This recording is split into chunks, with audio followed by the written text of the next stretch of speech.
우리가 신앙생활을 하면서요, 어렸을 때부터 신앙생활을 하셨다면 한 번쯤은 이런 말들을 들어보셨을 겁니다.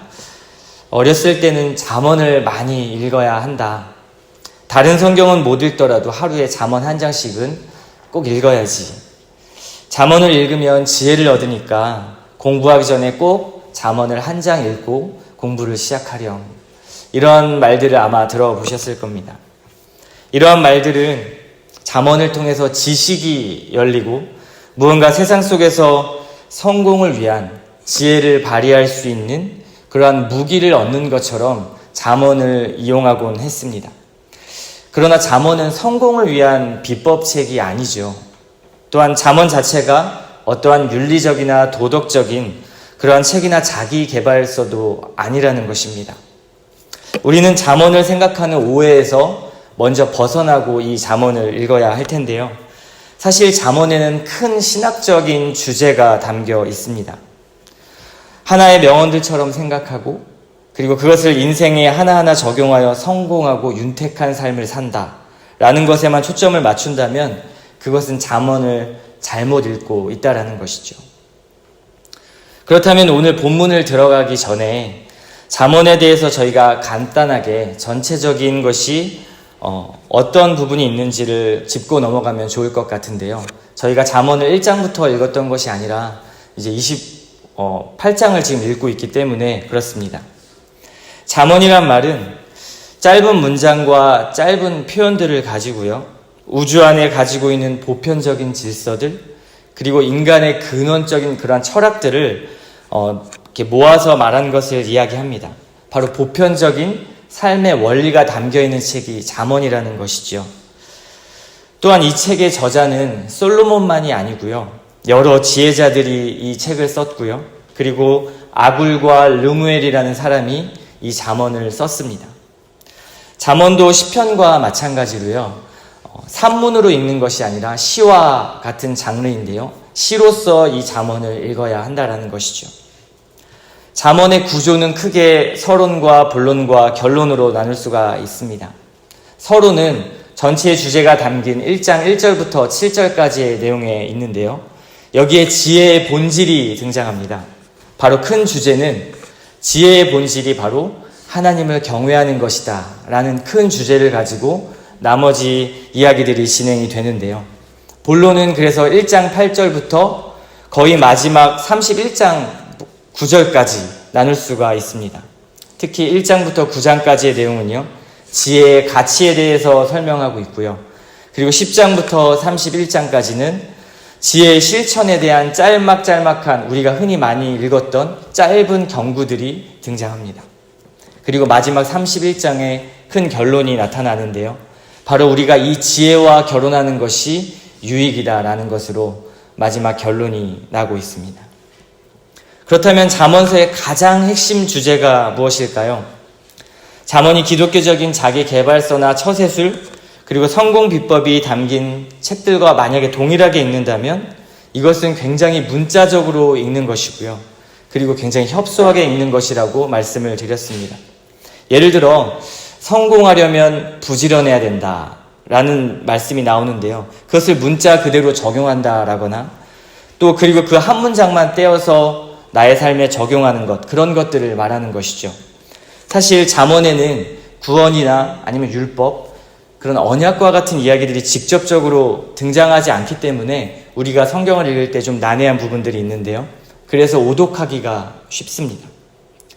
그러나 잠언을 전체적으로 깊이 있게 읽게 된다면 잠언의 전체적인 신학적 주제는 아까 말씀드린 하나님을 경외한다라는 것, 이것이 핵심 주제이고요.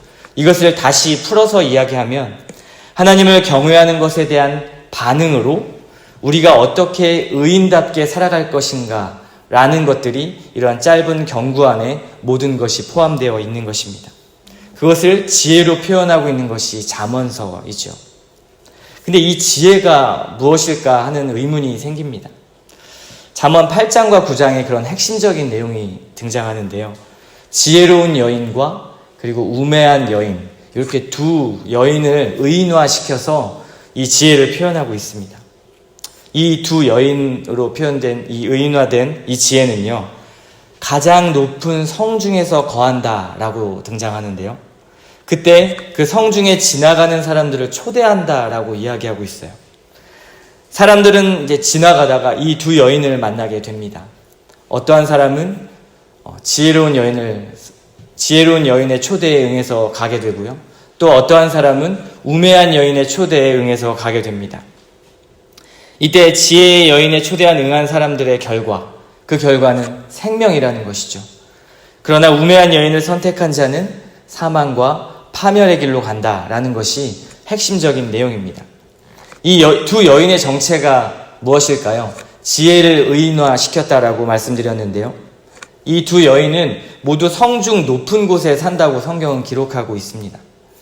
고대 중동에서 성중의 높은 곳에 거하는 것은, 그것을 의미하는 것은 신들만 사는 곳이다라는 것을 의미했습니다.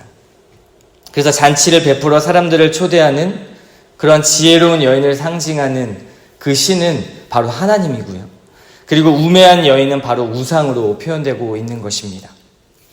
우리 인생의 여정의 길 가운데 여러 선택의 순간들이 있는데요.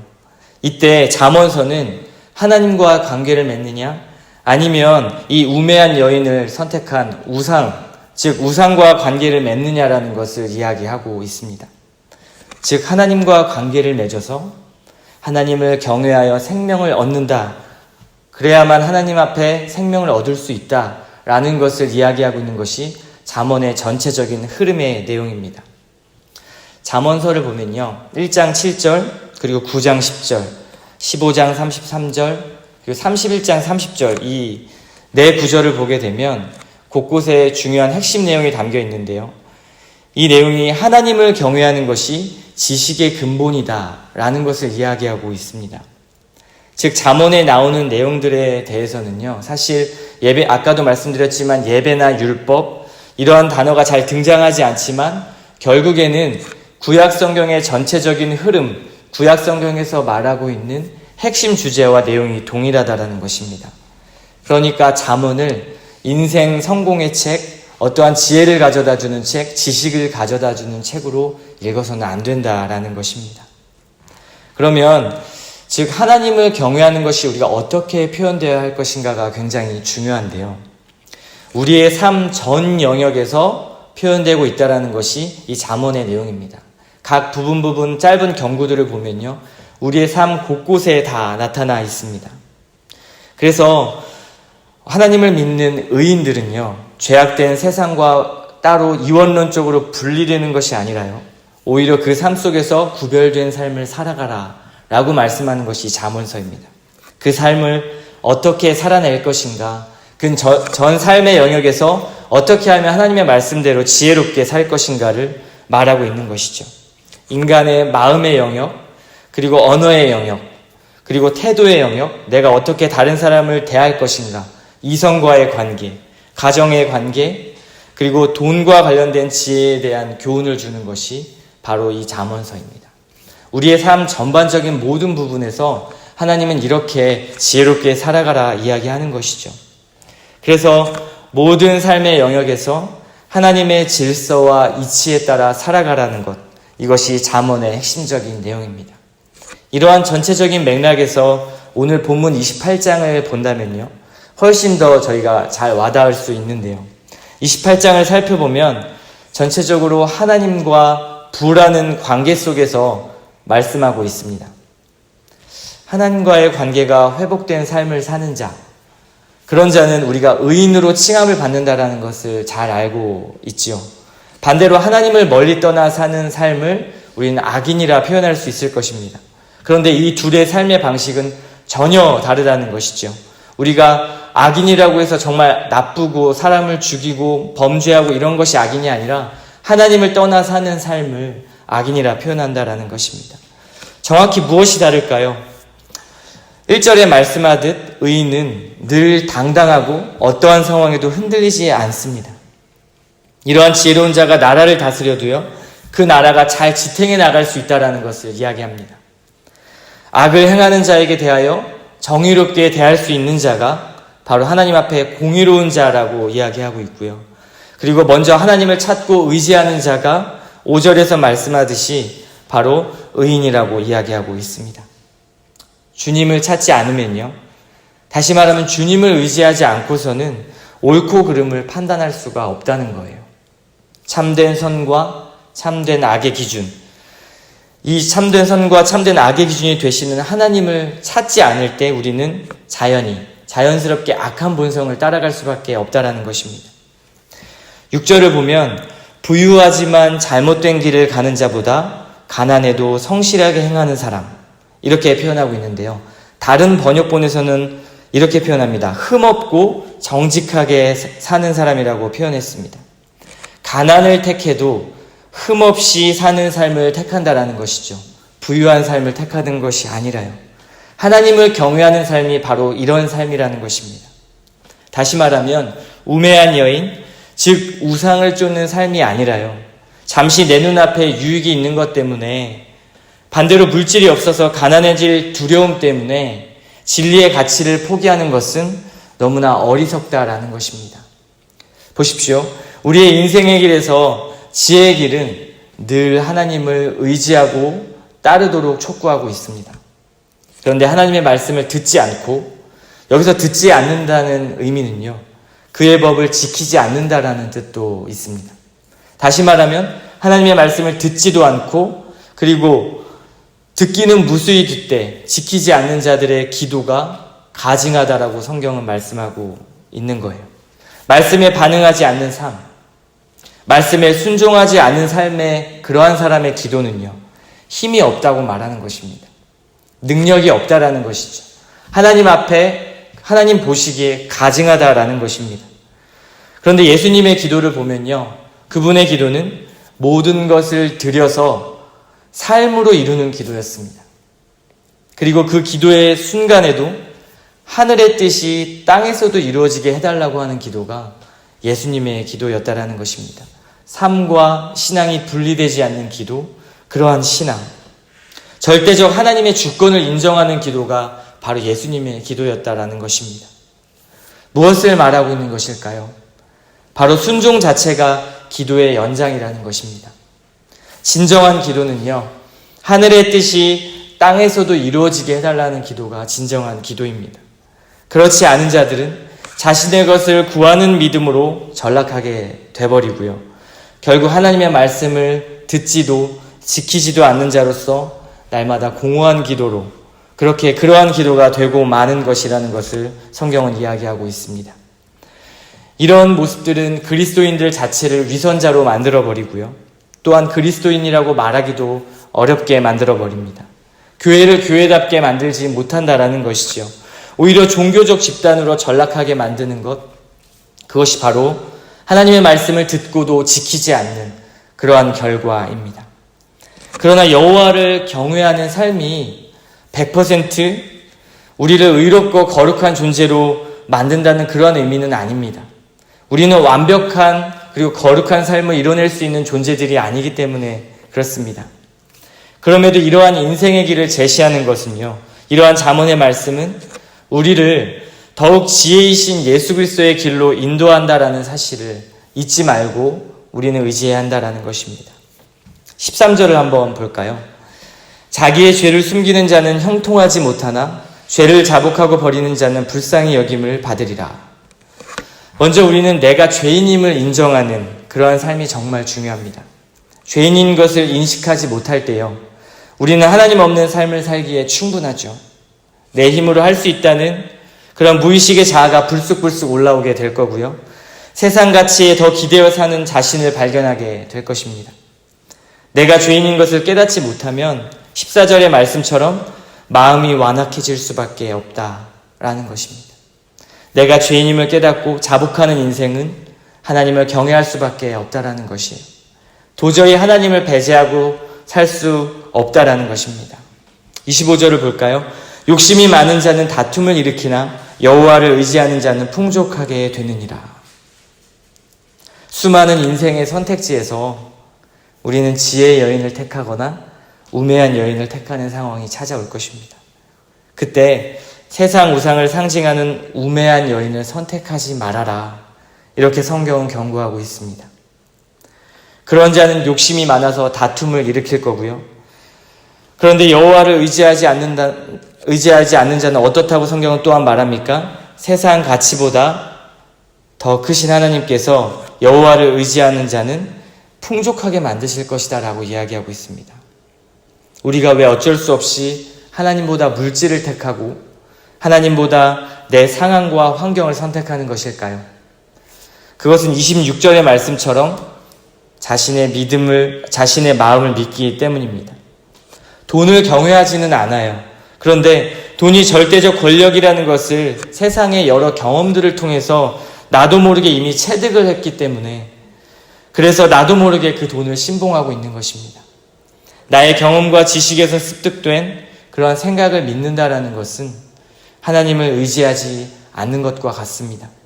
바로 내 소견대로 가난한 사람보다 자신의 삶에 더 집중하는 삶, 그러한 삶을 살게 된다라는 것이죠.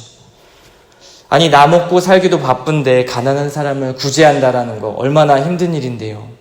내가 불행하고 내 가정이 불행한데 남이 행복하다라는 것은 큰 모순 아닙니까? 라고 이야기하실 수 있습니다. 그렇게 질문할 수 있을 거예요. 그러나 성경은 가난한 자를 구제하라고 이야기합니다. 이 28장에서는 하나님과 부와의 관계를 이야기하고 있는데요. 가난한 자에게 구제하라는 말씀입니다.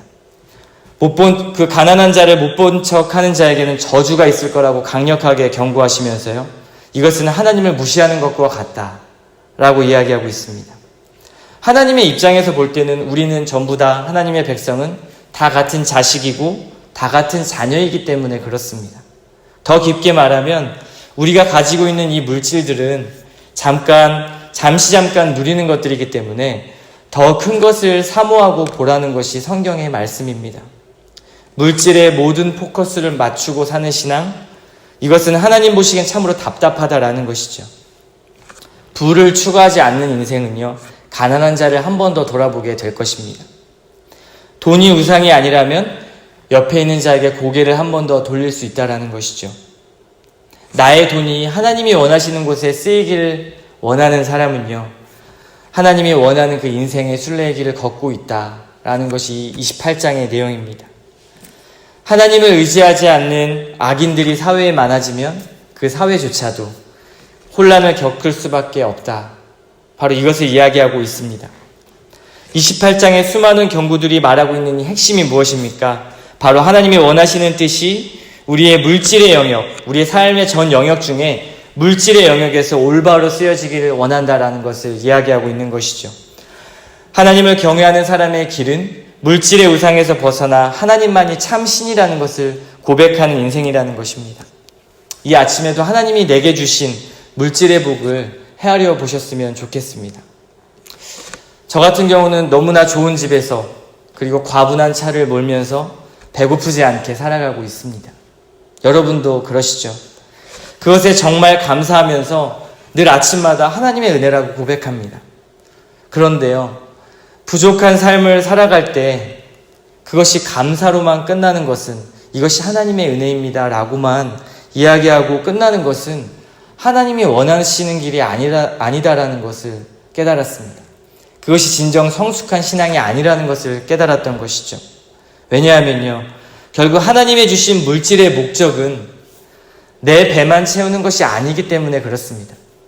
나만 행복하고 나만 평안하고 그리고 그것에 감사하며 내 인생을 순탄하게 가는 것이 하나님이 원하시는 길이 아니다라는 것을 어느 순간 깨달았습니다. 우리가 받은 은혜가 흘러야 하듯이요, 그리고 복음이 여러 곳에 전파되어야 하듯이 우리가 받은 물질 또한 그렇습니다. 하나님이 우리에게 물질을 주신 이유를 정확하게 알아야 한다는 것이죠. 복음과 사랑은 있는데 베푸는 것에 걸림돌이 있으십니까?